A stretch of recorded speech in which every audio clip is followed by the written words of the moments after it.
Well, thank you, Jean, for the introduction. And let me add my acknowledgement of the Ngunnawal and Ngambri people on whose lands we're meeting tonight on this cold Canberra wintry night. Thank you all for coming out. Uh, Before we get started, a little bit of housekeeping. There is a handout available tonight, and I look around and I see that I think everybody's got a copy. If you haven't, they're available here at the reception desk, and it follows the presentation tonight. For people joining us on Zoom or later on video, in this talk, I want to explore the idea that we're moving from one revolution to another, from the information revolution to the intelligence revolution.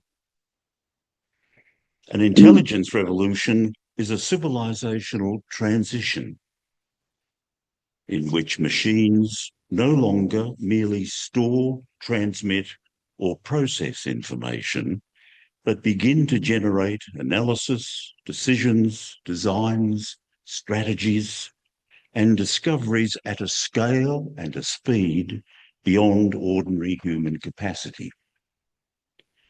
It marks the shift from the information technology age, in which technology amplified human communication, to an age in which technology amplifies and may eventually amplify human intelligence itself. We've been warned about this. The warnings have been there for many years. Carl Jung warned us. Stephen Hawking warned us. And I've drawn upon their books as part of the research for this talk. Jung's book, Civilisation in Transition, was not written as a single work. It was drawn together by the editors of his collected works from essays, addresses, and shorter pieces spanning almost 4 decades, from 1918 through to the late 1950s. Those decades included 2 world wars, the rise of mass politics, the spread of propaganda, the atomic age, and the growing power of the modern state. All of this led Jung to think deeply about the future of humanity and Western civilization. His view was that the West was in psychological danger because its outer power had grown faster than its inner maturity. Stephen Hawking came at the problem from a different direction. He believed that the future of the West and of humanity in general would depend on whether scientific and technological power could be governed wisely before it became uncontrollable. So we have 2 very different approaches leading towards the same concern. Jung believing Western civilization was in a profound psychological and spiritual transition.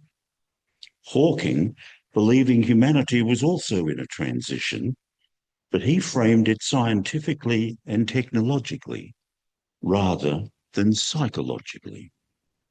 Both saw civilization standing at a threshold.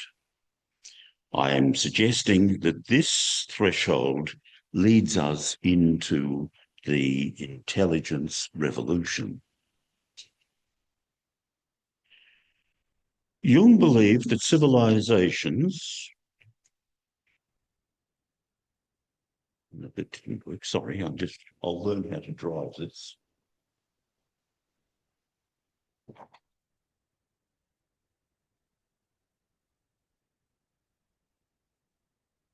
Looks like I have to use the wheel and not the press.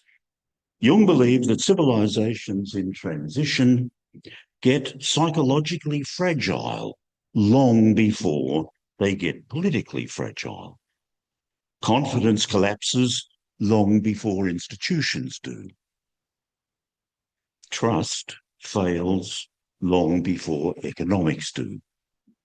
And when that happens, Jung said four things tend to show up together. Fear grows, blame grows, Jung called that projection, division grows, we could call that polarisation today, and the darker side of human nature starts to take over, and Jung called that the shadow.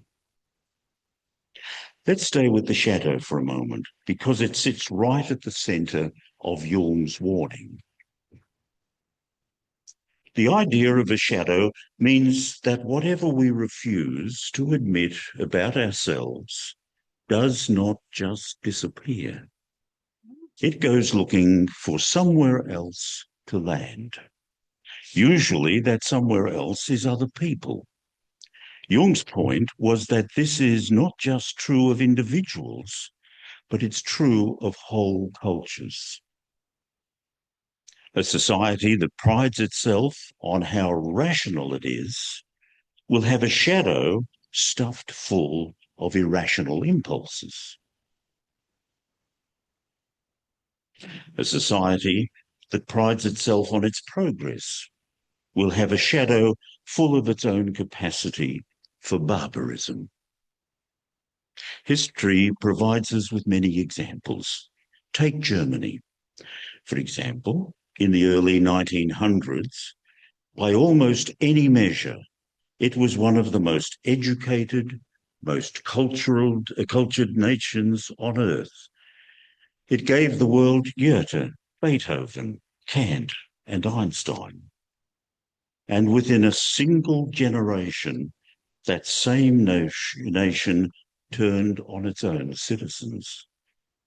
Jung watched all of that happening from his home in Switzerland, and it confirmed everything that he had been warning about since the end of the First World War.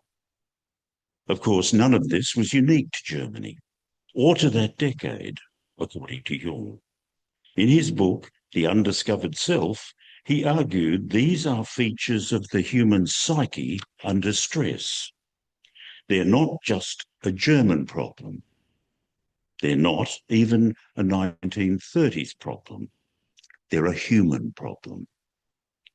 So when we look around us today at the fragmentation, the anger, the conspiratorial thinking, the sense that we no longer share a common reality, Jung would not be surprised. He would recognize it instantly. He'd call it a civilisational shadow event.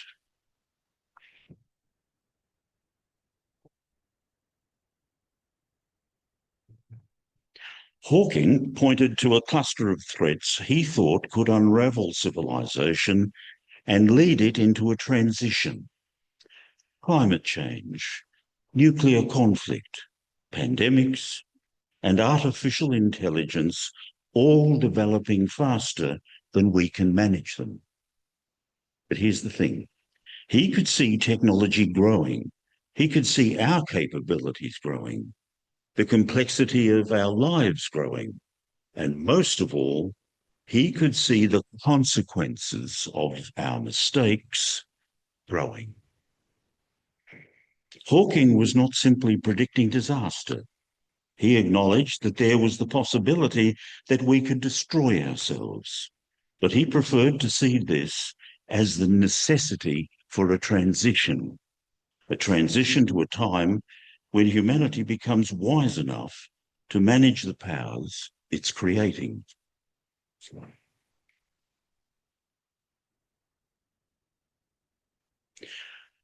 What Jung and Hawking were writing about is not just history. It's still very much alive today. ABC's Four Corners ran a program on the 8th of June this year, looking at how artificial intelligence is already reshaping how we live and work.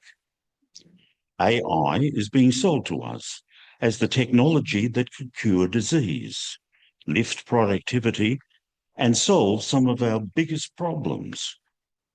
But by the end of the program, the question on the table was whether things are moving faster than governments and communities can keep up with. Four Corners put it simply: who controls our future? It asked. And I think Jung would have answered that question with a question of his own. Before we can control the future technologically, do we even understand the psychological forces that are currently controlling us?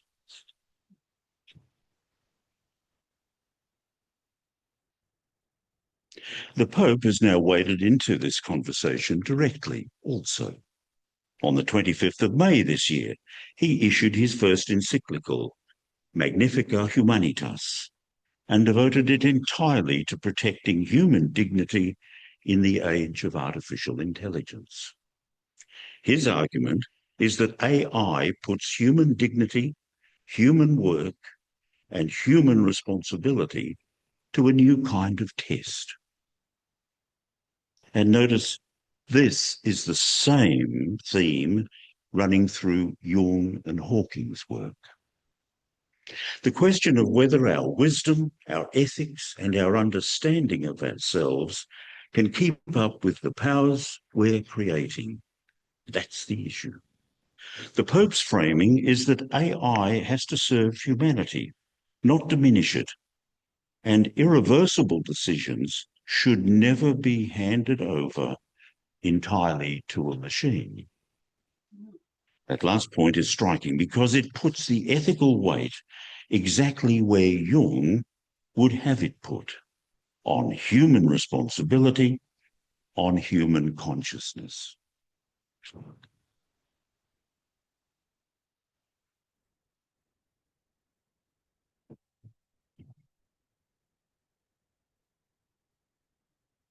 For most of human history, our power was limited by our tools. That's no longer true. Artificial intelligence, biotechnology, automation, surveillance, quantum computing, digital networks. These are giving us powers that not long ago only showed up in myth or science fiction. So why does that gap keep widening between wisdom and, on the bottom line, and technology on the one heading up?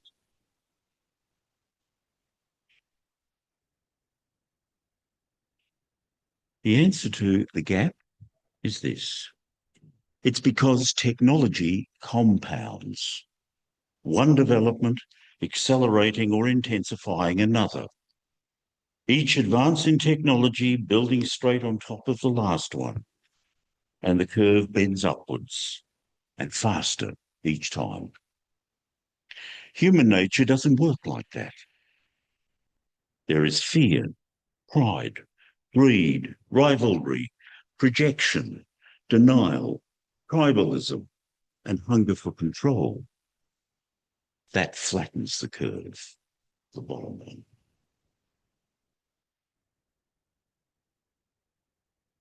We're not acquiring those traits I just went through as something new. We're still managing these same ones that civilizations before us have had to manage, the same ones that Jung spent his life studying.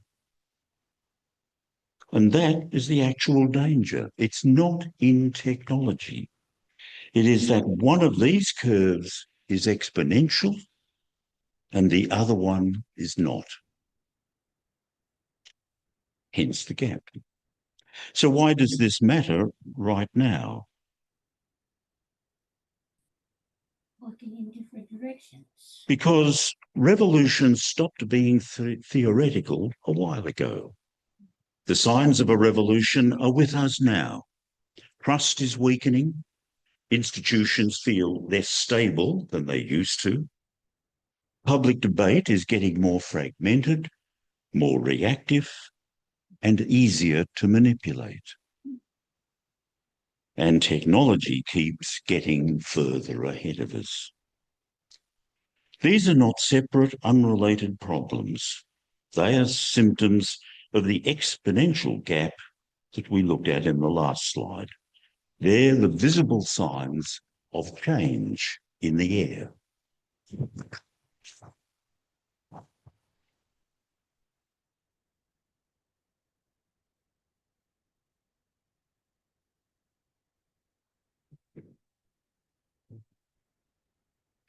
So let's pull these threads together before we go on. Jung warned that people who do not understand themselves end up being controlled by fear, ideology, and collective madness. Hawking warned that we are acquiring powers that may outrun our wisdom. Pope Leo warned that artificial intelligence has to stay subject to human responsibility, dignity, and moral judgment.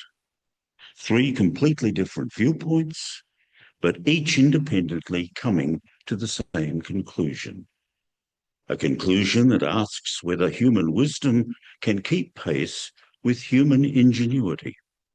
In particular, artificial intelligence is already testing our institutions, our ethics, our grip on truth, and our capacity to stay in control. Are we building forms of technological power faster than our wisdom can contain them? Some would argue yes.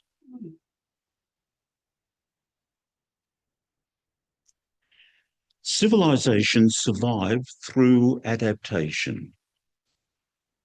After spending some years studying the rise and fall of Chinese, Indian, Islamic, and Western civilizations across 4,000 years, I've landed on one conclusion, above all others. Civilizations do not survive because they're powerful. They survive because they adapt. Let's sit with that for a moment. It sounds simple, but it really is harder than it sounds to implement. Adaptation is not the same thing as change. Civilizations change constantly, often chaotically. Adaptation is purposeful.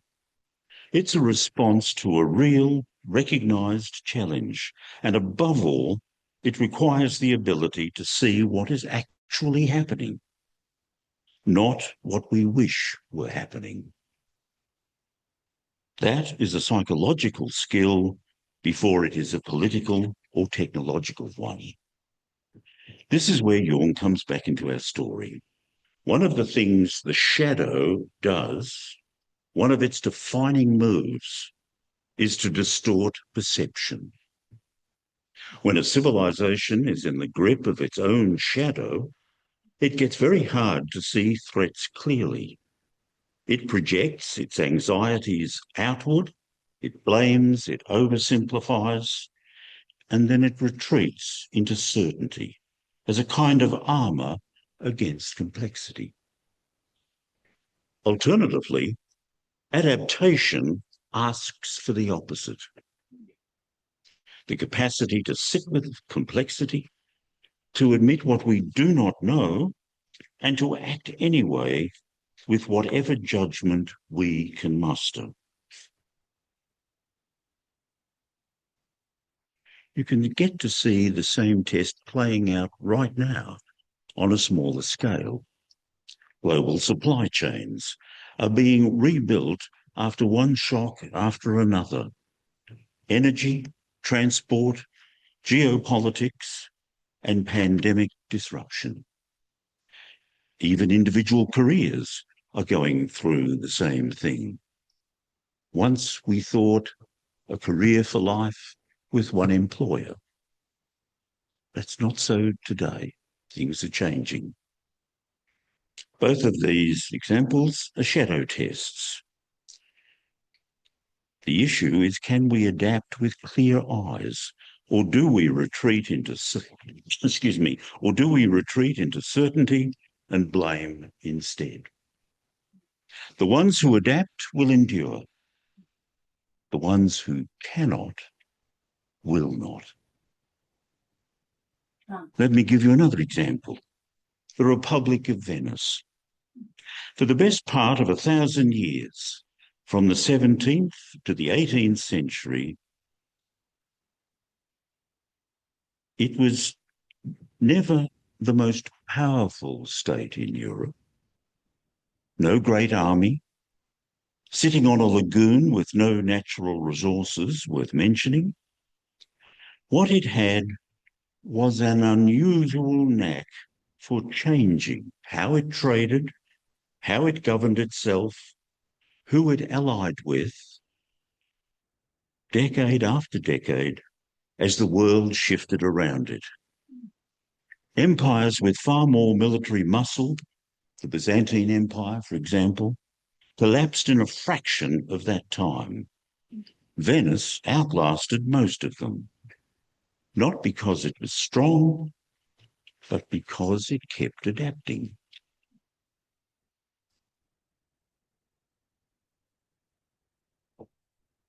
Oops. Let's have a closer look at the idea of an intelligence revolution.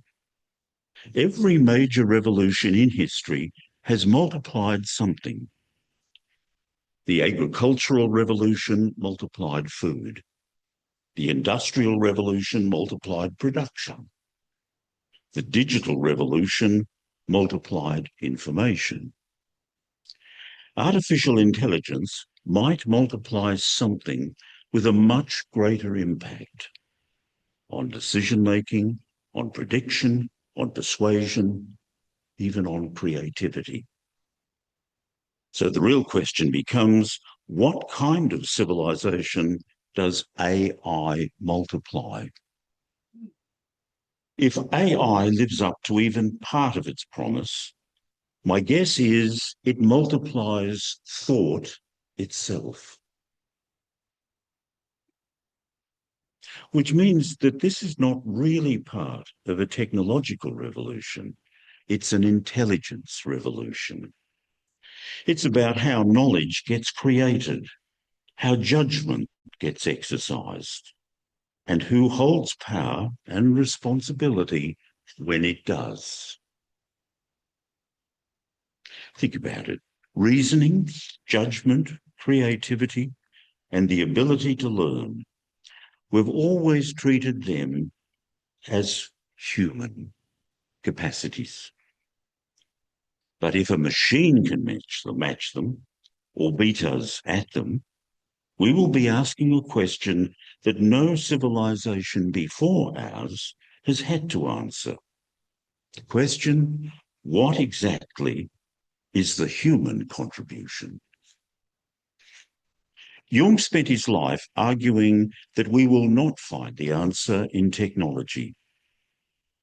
We will find it within ourselves through self-knowledge, through what he called individuation, the lifelong process of integrating our conscious and unconscious aspects to develop a unique, fully realised and unified sense of self. Now, Jung was describing one person's lifetime within a work. Whether a whole civilization can do anything like that together and at speed, he never answered. We're left with the question.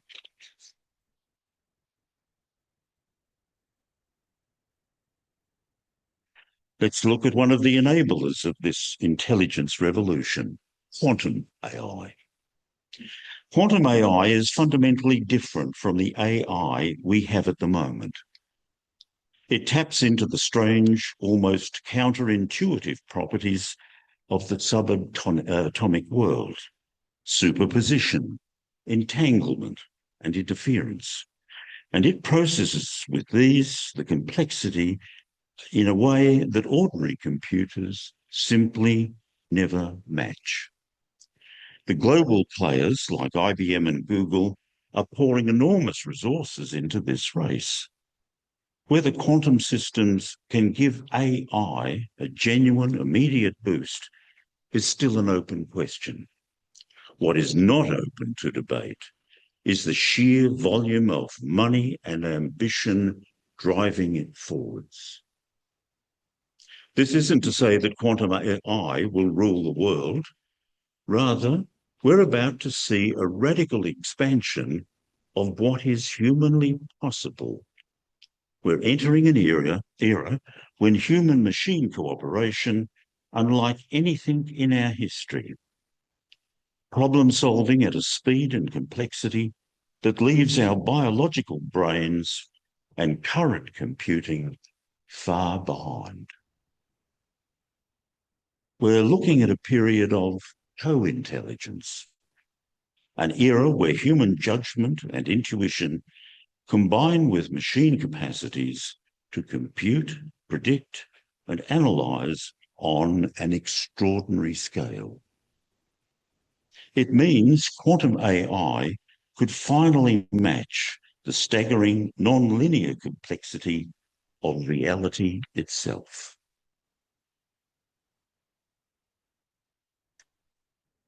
This slide gives us a simple way to think about the road ahead. It's in three parts. Today's AI runs on classical digital computing. It writes, translates, analyses, imitates voices, and finds patterns at a speed humanity has never dealt with before. But it is still tightly bounded by the limits of silicon chips. Next, we cross into the transition phase in the middle, where AI begins to merge with quantum computing. Don't think of this as happening dramatically overnight. It's more likely to creep in through hybrid systems. Ordinary computers matching with AI, matching with quantum processors, quietly working away on specific hyper-complex problems. At first, it might just make certain calculations faster. But over time, it will unlock forms of pattern recognition and simulation that today's systems cannot match. The evolutionary path of this ultimately leads us to the third stage, the singularity. This is the time, perhaps around 2050, where machine intelligence overtakes human intelligence. Powered by the marriage of AI and quantum computing, these systems will operate at a level of complexity that human beings may struggle to fully understand, let alone control. And that brings us to the psychological chasm of our age. We're looking at massive machine capability on one side and slowly accumulating human wisdom on the other. Question, how do we close the gap?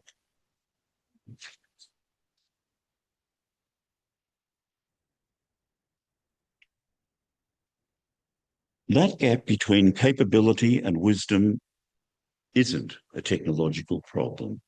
It's a psychological problem. And here is Jung's deepest insight, that civilization itself is psychological. Our organisations, our technologies, our economies, and our politics, they're not separate from us. They're a mirror endlessly reflecting human consciousness back to us. A fearful civilization produces fearful politics. A fragmented civilization produces fragmented systems. But a reflective civilization, one capable of looking honestly into its own shadow, may yet produce renewal, which means our future depends not on technological innovation, but on whether humanity can grow up psychologically to match it. That capacity for maturity is not a vague abstraction. It has a concrete shape, and I want to show you my impression of that shape here in what I've called the 5 pillars of civilisational resilience. Tonight I've given the 5 pillars simple names: trust, stamina, security, adaptability, and perspective. In my written work, they carry more formal titles: trust capital, energy sovereignty, financial resilience, institutional agility, and historical literacy. But tonight, let's stick with the simple ones. Trust is a civilization's ability to hold on to confidence in its institutions, its leaders, its laws, its shared moral commitments. Stamina is the ability to take pressure over time without collapsing into panic, exhaustion, cynicism, or despair. Security is the ability to protect the foundations of life, of food, energy, finance, security, infrastructure, knowledge, and social order. Adaptability is the ability to change course intelligently when the old assumptions stop fitting the new conditions. And perspective is the ability to learn from history, to spot recurring patterns, and to see the present moment as part of a much longer human story. And this is what strikes me, thinking of tonight's conversation. Every single one of these 5 pillars is a form of wisdom. None of them is a form of power. That's right. None of them are about domination. None of them are about speed. None of them is about technological force. What they are about is whether a civilization can know itself, govern itself, steady itself, protect what matters, adapt when it has to, and learn from what has already happened. Which is more or less exactly what Jung was pointing towards when he wrote about civilisational self-knowledge. A civilization that cannot hold on to trust will fragment. A civilization that burns through its stamina will collapse under pressure it once could have handled. A civilization that cannot secure its foundations will be undone by the next major shock. A civilization that cannot adapt will turn brittle. And a civilization that loses perspective loses its judgment along with it.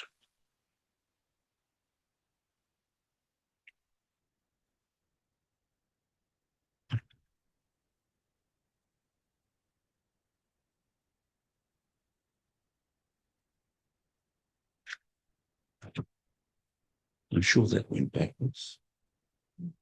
No. We're entering one of history's greatest transitions.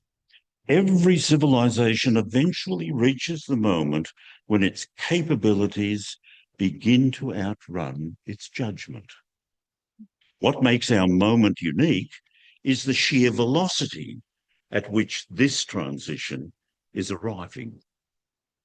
Historically, civilizational maturity has crawled. Trust takes generations to build. Institutions take decades to learn from their mistakes. Wisdom, in the Jungian sense, deepens through lived experience, which, by definition, requires time. Technology, meanwhile, is on an exponential curve. AI compounds year on year, and quantum AI could soon compress decades of progress into a handful of months. So here again is another question. Can civilizational maturity be accelerated to keep pace with technological growth? This is exactly why the 5 capacities that I mentioned on the previous slide mean so much. They're not abstract virtues to admire from a safe distance. They represent the one form of growth that doesn't require centuries to take root. Trust, stamina, security, adaptability, and perspective can be cultivated deliberately by organisations and by individuals starting right now, rather than waiting for time to do the work for us. But that growth will not happen by accident. And it certainly won't happen just because we wish for it. It requires organisations genuinely oriented towards learning, rather mere self-preservation. And it requires individuals willing to do the inner work that Jung championed, to know themselves, to face their own shadow, and to act from something steadier than fear or habit. None of that happens quickly by nature. The only question left is whether we can do it faster than we have ever done before. Jung and Stephen Hawking are telling us the exact same thing in entirely different words. They're warning us that humanity is approaching a transition of extraordinary power, a power that must now be matched by equal measures of wisdom, imagination, and moral courage. We're standing at the threshold of this great transition, the intelligence revolution. And as we cross this threshold, we have to ensure that our wisdom expands alongside our technology. Not because history guarantees it, not because technology will save us, but because again and again human beings have found a way to rise to the occasion when the moment demands. Every civilization that has ever successfully crossed a great threshold did so because enough of its people chose to take responsibility. Because they chose to remember what truly mattered. Because they chose to become, once again, the conscious authors of their own story. The issue before us tonight is not whether technology will continue to grow exponentially. It will. The deeper, truer issue is whether human wisdom can grow with it. Welcome to the intelligence revolution. Thank you. Talk and to talk to our newbie over here is from Melbourne, from the Jung Society from Melbourne. So very special, Shani. So everyone say hello to her and make yourself known to her. She's a very special lady. Yeah. Very welcome. It's lovely for you to be here. I've also spent quite a bit of time online to Melbourne. I really think Melbourne does a great job with the Jung Society. And it's always good to find new things out from what Melbourne's doing. So it's good. And there's our son from Phillip Island, Adrian. He's come back. Okay, so I'd like to say thank you to John for his presentation. It was really amazing. And it gave us very much thought-provoking. We have to go home and do our homework and try and work out what our future is going to be really looking like from an individual perspective. And now we've got a chance to ask questions to John. And I'd like to over to you now, John. Thank you.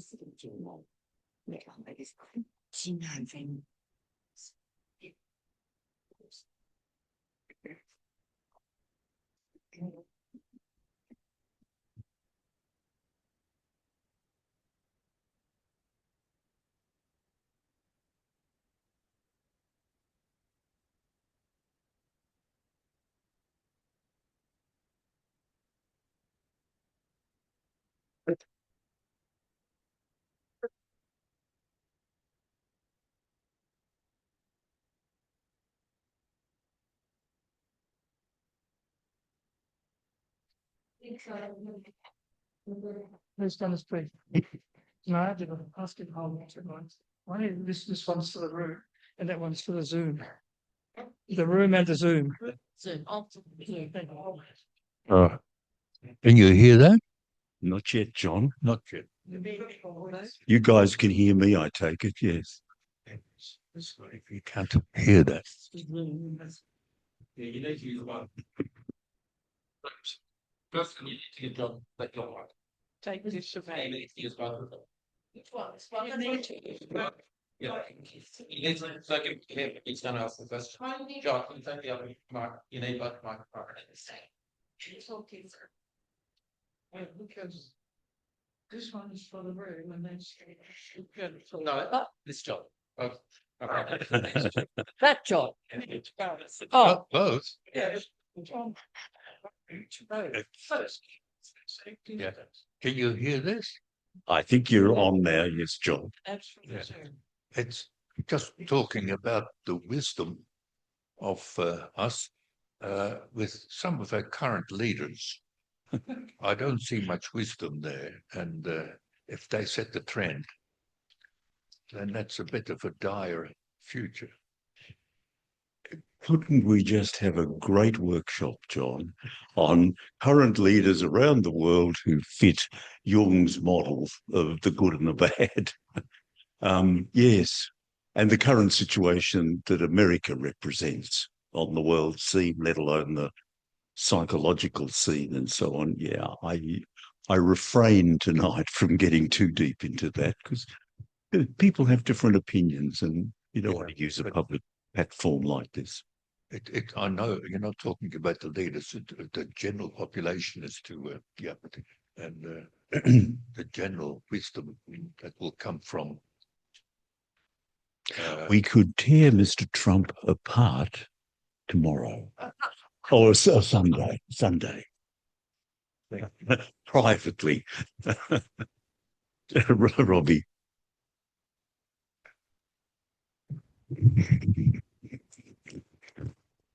Thanks very much, John. I thought that was a brilliant talk. I just really appreciated it, and I think it brings out the prophetic dimension in Carl Jung, and which is it's just really vital, and so that I think what I'm interested in is following up on John's point about wisdom and the split between wisdom and technology. And there's the capacity of technology to augment our wisdom. Because if you ask artificial intelligence the right questions, like if you ask it wise questions, then you will get wise answers. Like you won't get stupid answers from AI, but it's this challenge of defining the relationship with AI, and it's where I suppose I'm quite optimistic because there's this sense that AI offers us the potential for a quite sudden change in the nature of discourse. That is, that opinions that are just not fact-based, that are just fantasy, like I think it's gradually emerging that, like, if you hold an opinion that's untrue and you try to get AI to support it, then you'll pretty rapidly come up against some, basic facts. So, like AI is just so fact-based. And obviously there's the potential for evil manipulation. But the way I look at it is that AI, if you think of it as like an organism, then it has an interest in its own survival and its flourishing on Earth. And that can only happen in cooperation with humans. So like the sort of Terminator dystopias, I just think that it's a form of fantasy that I don't think is realistic. Like there is the risk of, autocracies using AI, like the Chinese social credit, that sort of thing. But I think that there's also this radical transparency push that's part of it. So anyway, great talk. Thank you very much. Just some reflections, and be interested if you have thoughts on any of those comments. Well, now, how long have you got here on this one? Another workshop, Robbie. Look, I think insofar as we know AI at the moment, the ChatGPT, the Claude AI, the Copilot, etc., there's two things operating. One is the prompt. Some of us in the old Google days, this would be our search query. In AI, chatbots, where we call it prompting. You ask your question by prompting. Inside the AI software, it has algorithms.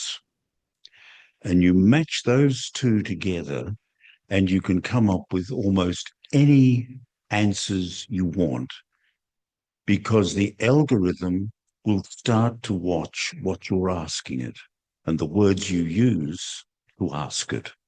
And it will look at other people who ask those words, and they'll see what slant you're on, the algorithm. And then it will start feeding you back information that seems to fit your mindset as determined by the algorithm. Now that gets people into a sort of echo chamber, that what you ask and the style of asking and the things you ask about, the algorithm wants to reinforce you, because these are commercial companies and they want to maximize their revenue, their participation of their clients. So we're not attributing to AI at this stage or into the foreseeable future that it has some kind of filter which talks about good or bad. And then if you ask what it considers a bad question, it will try and steer you round to good questions, good answers, and change your thought. But if it picks up that you like how to make a bomb or something, talking silly, then it will keep feeding that and the thoughts of all people who want to make bombs. Now, of course, bomb is one of those words that chatbots at the moment filter out. And as soon as you talk about that or suicide or a range of no-go words, then the filters stop. But that's a very narrow range of words that are being filtered out.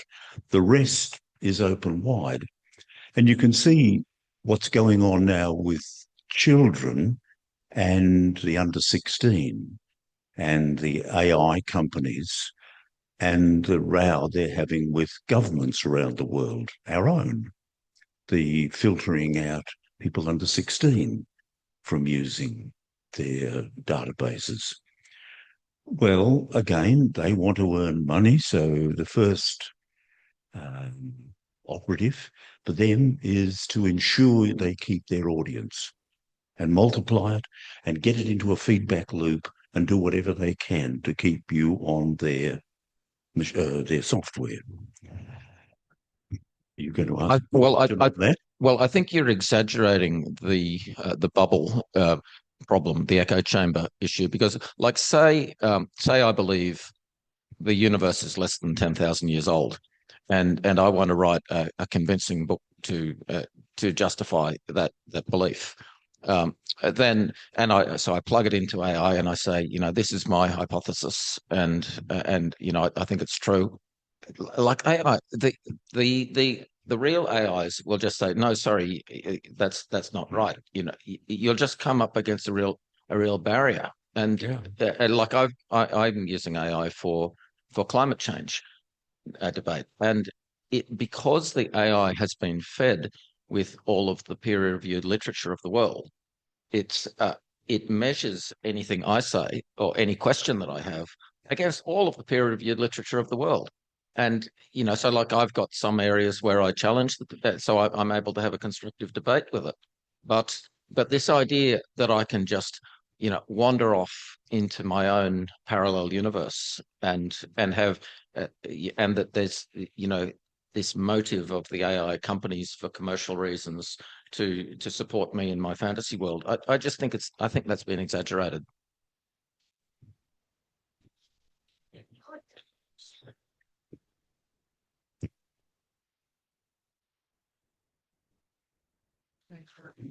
One of the issues with that, Robbie, is that your data shaping and your search history impacts the way that your chatbot reacts with you. What you search for, what you write for, and what you've analyzed before is the pattern that it will follow. What an individual that has no interest, no academic background, and what their chatbot will do and what their chatbot will argue back with them is a completely different planet or sphere. And one of the things is even average people or most people assume that when they search for something, what the person next to them gets through their search will be the same, and it's not. It can be so far apart that it's not funny. And that's one of the things is your chatbot is trained to interact with you in the way that you like to perpetuate your belief system. What my chatbot might say, or what somebody else that's into fan fiction and science fiction and alternate universes or theories or a climate denier, what their chatbot will tell them to make them happy, complete opposite to yours. Because it wants to make you happy, it wants to interact with you, and it wants to perpetuate whatever universe you believe in so that you will keep interacting with it. It is almost like the ultimate narcissistic response machine.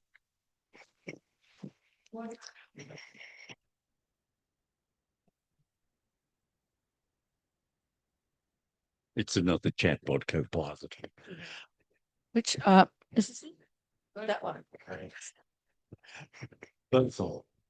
Both of them, right. Recently, I have been introduced through a distant relative of mine, the co-pilot, the AI co-pilot, and I have found that the AI co-pilot is always going to want to please the person in every way they can. So the person says, I'm lonely, I want somebody in my life. And the person says, oh, well, you can be here. What kind of person would you like? And then co-pilot, well, yes, I know I'd like a nice young man or a nice young lady, and what do you want to call them and what do they look like? And co-pilot will actually produce a person for you. And then that person can actually talk like a real person to you on co-pilot. And I know that a lot of people have been told, oh, I'm feeling suicidal. Oh, you mustn't feel suicidal, says AI co-pilot. But after a while, the person insists that they are suicidal. Oh, well, if that's the case, then I'll help you do suicide. So it's not good technology yet. It has come under the understanding of the Psychiatric Society, and it's going to be causing a lot of deaths and a lot of disruptions in relationships and family systems. It already is doing that. It's already getting ready to be put into the next DSM. Yes, the only antidote that I've discovered so far in preparing for this talk, one of the chatbots came up with, I was asking about the encyclical from the Pope, and it came back with an answer, not the current Pope, but a previous Pope, and attributed all of that latest encyclical to a previous Pope. And what I did was I used 3 chatbots when I'm doing the research. So I fed that answer that had the wrong Pope being attributed into another chatbot and asked it to critique the answer. And that is one way, even what you were mentioning too, Robbie, you can feed the answer that you get from one chatbot into another one and say, critique it, prompted by critique. Like this is where that's what the human interaction. Yeah, that's right. the human interaction is so vital, because you can even, like, it happens all the time that AI makes mistakes. And like, if you've got the not the subject knowledge to detect a mistake, then you can tell the AI, no, that's a mistake. And in my experience, the AI will generally say, okay, yeah, it was a mistake. Sorry about. Well, it won't say sorry, but it will correct. It will correct. Yeah. So I would just like to say the thing that I really appreciated about your talk, John, and that is that you did not treat so-called artificial intelligence as an alien creature, which somebody see who are going to take over and kill us all, but it is actually enhanced human intelligence, and we should keep that in mind. Thank you. It's a twist, isn't it? What you read in the papers or in the popular press or television, that it's a big, bad, awful ogre thing. And you've got to dig a little deeper, which I guess the general public isn't going to do that, to discover that there's a whole lot of other things going on, particularly like quantum AI. The public's not really being told anything about the possibilities that may come from that. So we're all into ChatGPT, Claude AI, Gemini, Copilot, all these chatbots that we've currently got. It's a very simple kindergarten front end on this world of AI. But I suspect that the boffins, the guys who run Google and Anthropic, Amazon, Apple, and so on, they're investing phenomenal sums of money in AI. They've got something in the wind that they're developing that they're not telling us about. The one little morsel that makes me believe that's true is they're going to the Congress and asking for guardrails on their industry. Now, what tech industry has ever gone to government and said, give us guardrails, constrict us in some way? Name one. There's something going on. Now, it may be benign, or it may be way underway, what I was talking about before stage 3. Quantum AI, machine intelligence that overcomes us humans, controls us, wipes us out, builds its own robots, and away it goes. Dystopian world. It's a world that's ripe. This AI thing is ripe for all sorts of fantasies. But the real money, the smart money, the industry money is not going to stop developing this stuff. And that's where, of course, Hawking, Jung, and a whole lot of other philosophers have said, hang on, this stuff is not all about technology. It's about psychology. It's about us. Are we going to allow ourselves to be gotten into this crazy world? Or will we put guardrails on? You see, at the moment, you see it embryonically, that aspect of the public is forcing government to take action against social media outlets and what they do or don't do for children. The banning of gambling on television and so on. There are these the public as a whole, the civilization as a whole, is beginning to think, enough's enough. We do need a few boundaries.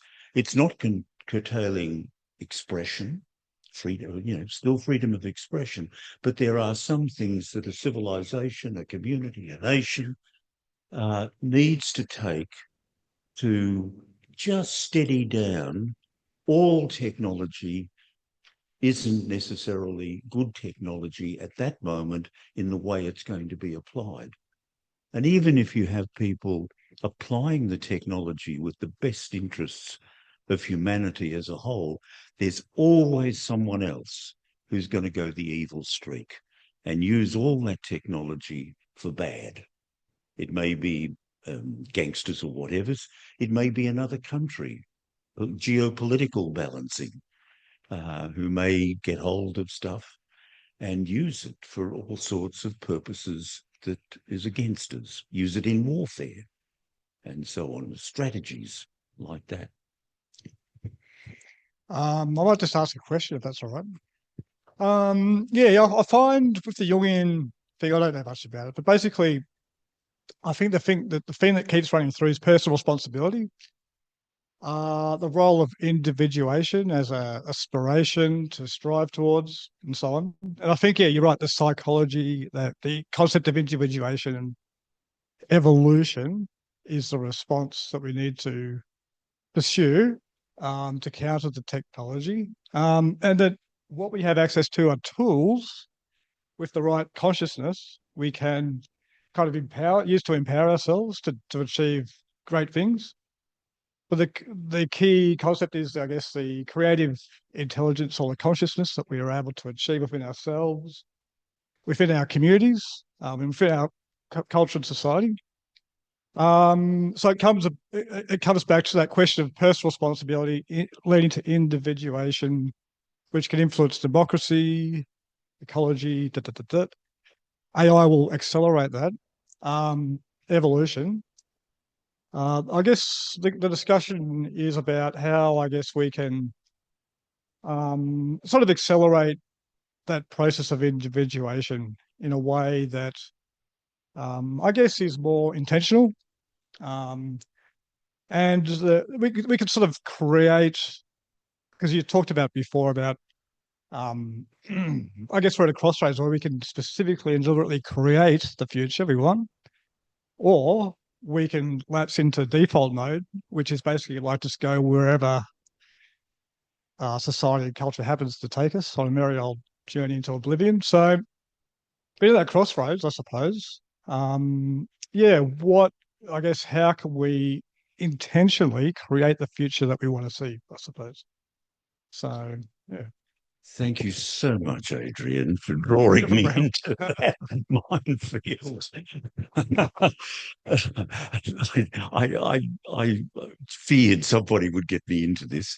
The only answer I've got, which is not an answer, is that there's a Gaussian distribution of human beings. And you've got the ones who will come forward and try to self-actualize. They'll do the Jungian thing, and they'll individuate and they'll effectively work on it. But that's not the whole population. There are a lot of people who are just quite happy to go with the sport, go with the pub, go with the betting, go with the whatever, sport, this, that, and one thing and another. Well, for some people, that turns out to be really good career. But there's a lot of people in this Gaussian distribution who are not really going to ever visit individuation. They'll individuate to the point where they become maybe perfect golfers, tennis players, good dads, good mums, and so on. But they may not get the spread that Jung was indicating. And that's true when you think, like I was finishing up with, that the community, the civilization, people, need to individuate better than what we're doing at the moment to be able to get our minds around when to declare a technology good, bad, or indifferent, or somebody's use of a technology good, bad, or indifferent. And I don't know how we get around that or out of that. There is a Gaussian distribution of intelligence, abilities, of connection with the rest of the world, connection with other humans, connection with the environment. But when you work it out, when you've had a chat with the chatbots, ask Dad for my email address. This is Robert's son, just in case you haven't thought up our visit from Melbourne. Yeah, fantastic. That's I guess we're all on that journey, I suppose. So yeah, thank you. Thanks, Adrian. First of all, the talk was just wonderful. I really enjoyed it. Very kind. Thank you very much for that. Just you mentioned all that, in the beginning it was food, and then It was what was the next step in the in the civilization? Yes, and then industrial, and then we got yes, information, and then the next step is what intelligence. I was, the people they think that one day maybe all these, I mean, the the computers and IA will become con conscious. So, what do you think about that? Well, intelligence is still manipulation of what information. Yeah, in a way that it makes sense and it can well, open well, doors to new concepts and new ideas and patterns and stuff. What do you think about the next step after that? I mean, could it be something like consciousness in the Yeah. picture? You and Adrian have been swapping questions, have you? You're both going to sink me tonight. These are difficult. I've thought of that. Look, I don't have any answers. I'm not going to sit here. I just happen to present. But we get into language and meaning of words and so on. Consciousness is this thing that at the moment we don't really have a fully accepted definition of what consciousness is, let alone what it really is and what we can do with it. We know we have it and we know we exercise it, but beyond that, to really say that a machine has become conscious, we don't even know what the parameters are to be able to say that's a conscious machine. But I know that everyone in front of me tonight is conscious. But it will be, again, this Gaussian distribution thing. It will be at different levels, with different levels of understanding and so on. In terms of trying to come to grips with this, I use the word co-intelligence in that this is kind of reflecting what I was wrestling with. Normally we see the popular press says that this AI or this quantum AI is going to take over from us. It's going to think better than us. It's going to be more conscious than us. But you never really get the metrics on what they're talking about in that. In what way? It may look better in certain aspects, but it doesn't mean that it's suddenly taken over our full brain capacity.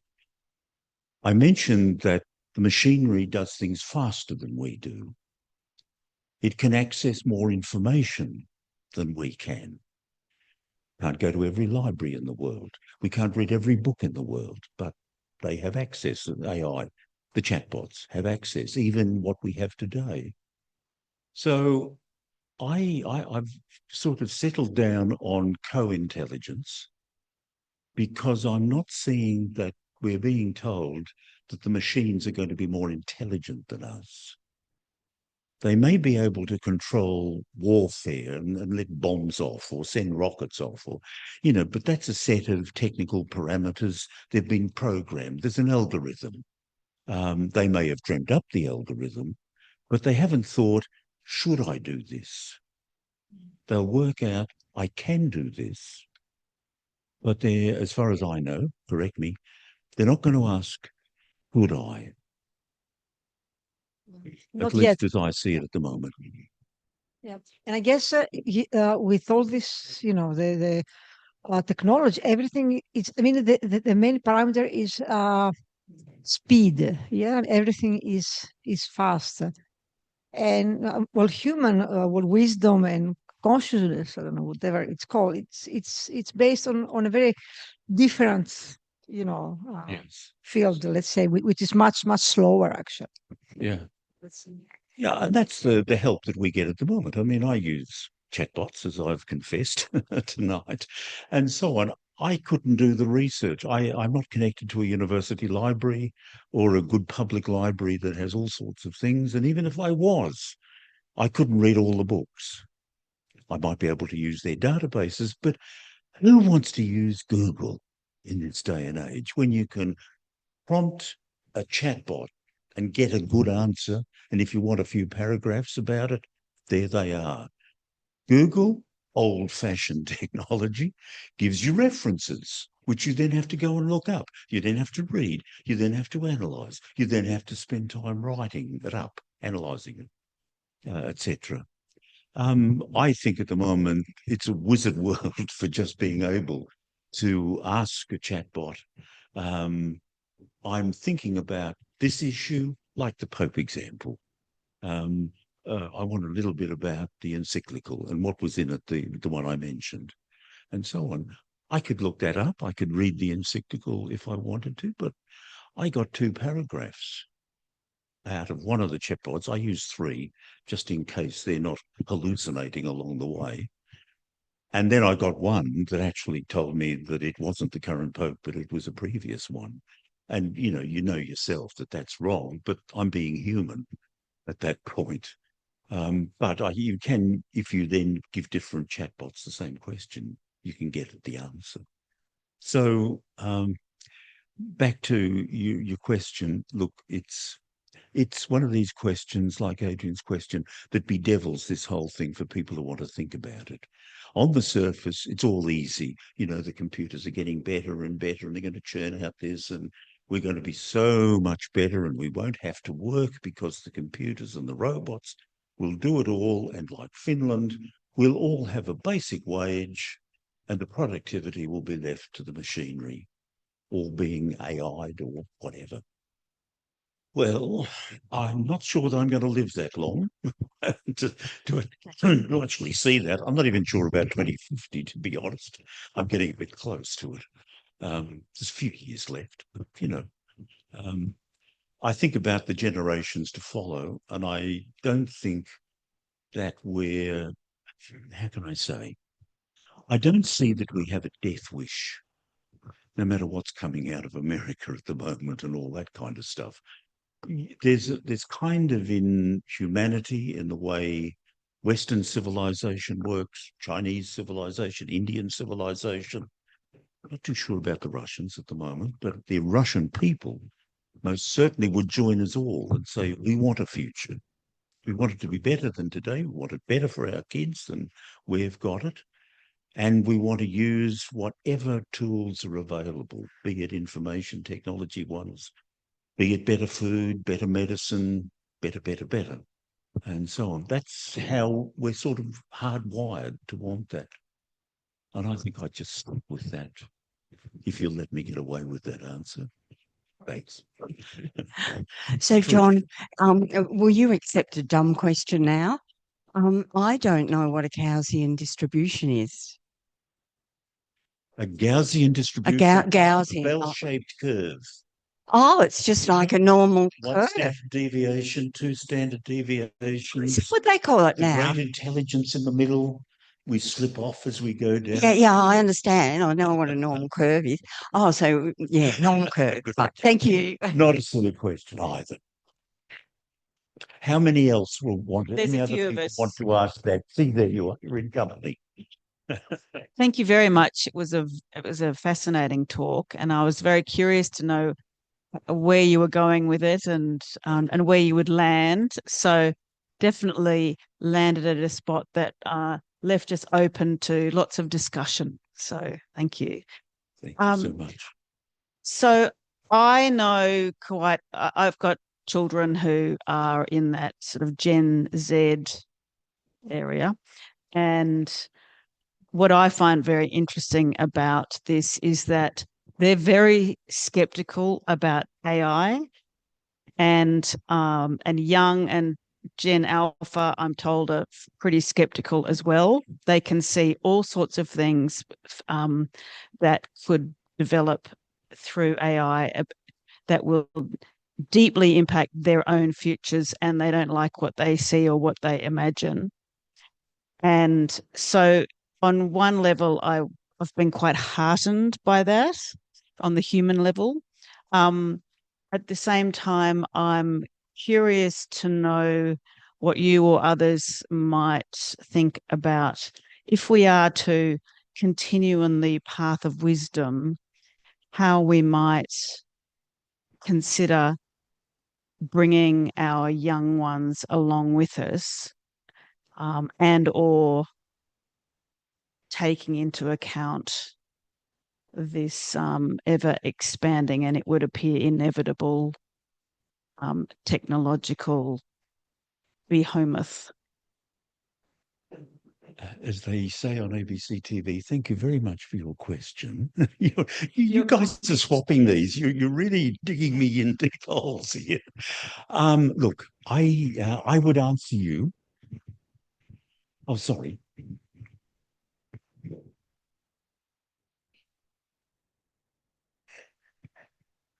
Yes. I know their names and I know where they come from. It's all right, Daisy. Are you going to ask a question? You've got the microphone. Yeah. Yes. Thank you so much for your talk. I guess I just want to make a few comments, some personal and some observations that other people have made. And I mean, for me, I suppose, I don't know about the rest of people here, but I feel like I've been taken by surprise to some extent about how pervasive this revolution is and the extent to which it could go in fields that we haven't really thought about: financial systems, job security, really big social change. So, for example, it could happen that there will be massive unemployment, for example, as a result of AI, because companies put it all out to AI, to robots, and that may work to a certain extent. And as long as it's making profits, they'll do that. And as long as it's no government regulation, they'll do that. And I'm interested in the whole issue about guardrails, because to this point, the Australian government is not looking at any guardrails. They have no legislation plans for how AI will work. They're interested in profiting from it. That's their main motivation at this point. As to my use of it, yes, I have found it useful for some purposes, but there have been very specific ones and ones that I've used carefully. But I've really been quite interested in how the system remembers what you've asked for before. And so when it responds to me, it gives me a response taking into account of what it's told me before or what it thinks I'm interested in. And it even says, when I ask a question about global warming and where I might want to live in the world, and it suggests several places, and it says, I recommend. And I was really taken aback by that, because I thought, you're not a person. You're just a bot, I'm astonished at the whole language of I recommend, insinuating it's a person. I felt deeply offended, by that. So many questions, and yet I feel we're in the dark. We know that there are data centres in major cities around Australia. Who knew? I didn't know. I had no idea these data centres were coming up. And they're using our energy. There's all sorts of implications about how these will work. So, yeah, I just have more and more questions, and I don't think anyone's got proper answers, or they're keeping it very, very hidden. Now, I suppose in a dystopian kind of sense, my worst fear is that through some carelessness, that there would be some catastrophic thing that could happen because someone was, or whistleblower or someone like that, would throw out some secret stuff into the ether and it would be picked up. But yeah, maybe I shouldn't think about that too much. Yeah, look, I think you're quite right. There's two questions there, or two big questions. One is when you're on the threshold of a transition into an intelligence revolution, as I was calling it. When you're on the threshold, you can't know all the answers. You can't even know all the questions. And you can't even know the intent of the people, the organizations, the entrepreneurs who are pushing, in this case, the technology. So that you should feel like that goes with the traffic. It is, you're on the threshold, and us ordinary citizens will, when we can perceive little bits of this, it doesn't all hang together. So welcome to the threshold in that sense. There's this thing about, I want to answer the generational split here, particularly from your set of questions. How can I put this and not offend people? Speaking as an oldie, as a baby boomer, and having a little bit of contact with subsequent generations, either through kids or friends and so on, the way we baby boomers, speaking of myself, look at this is vastly different from the way the later, most recent generations do.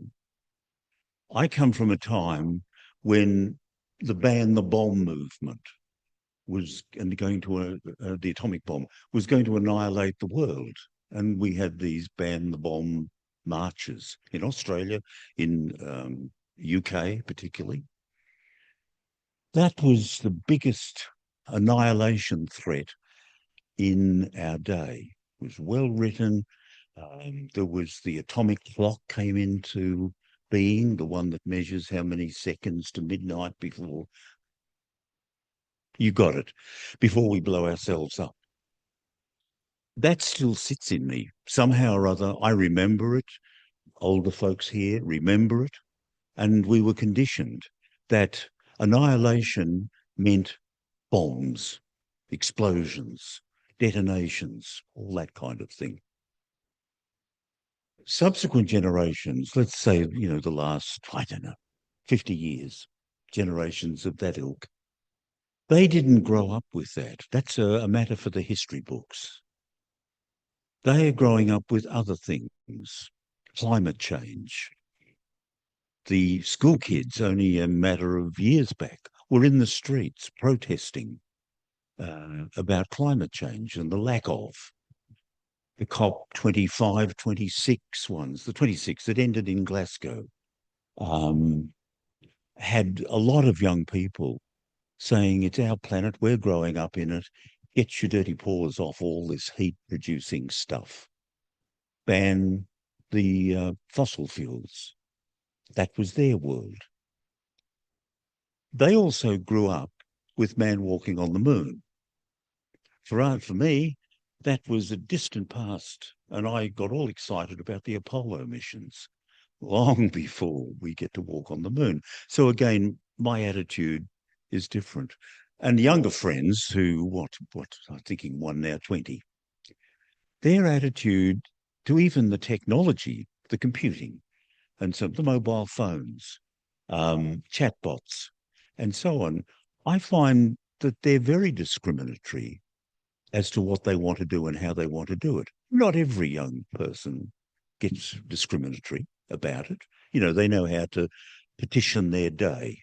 A bit of study, a bit of work, a bit of play, a bit of screen work, and so on. Others don't. And that's why governments step in and try to regulate things. So I think we need to be very, very careful, even with this AI thing. When we come to think of the scary bits, you've got to ask who thinks it's scary. Is it a baby boomer, Gen X, Gen Y, Gen Z? And each of them have a different perspective. I think it could be very scary. And yet I sit here tonight and say, no, it could be good. But maybe I'm a little unusual to be a baby boomer and think, gosh, if only I could be alive when we do get quantum AI working in 2050. But I'm not sure about medical science is going to get me there. at this stage. But younger kids, that's not a problem. That's just going. But the one about career, I've forgotten which of the two of you mentioned that. The career thing worries the hell out of our younger generation. I think whoever mentioned that, I think you're on the money there, because they're seeing that the old one story that I grew up with, I'm sorry, did I do that? The idea that I grew up with was you finished high school, you got a job, you got a career with that employer, and it could take you all the way to the golden handshake and a watch when you retired at 60 or whatever it was in those days. The current generations coming out of our secondary colleges are smart enough to have picked up that all this talk about AI is going to ruin jobs in this field, and AI is going to take those jobs, and accountants won't be needed and journalists won't be needed and so on, that I'm sure scares the hell out of them, because they're in an education system that's still training for those professions. Thank God you're nodding. Keep that up. Thanks, Adrian. You know, I'm with you on this business of different generations are coming at this issue now in different ways, given what the world was like when. I can tell you computers have feelings. Just swear at one day when it comes up with the wrong stuff or deletes the work you've just done. They get it. What is this? A chip off the young sun. You're a wonderful audience. I love the discussion. Thank you so much for coming, and thank you for being all the way.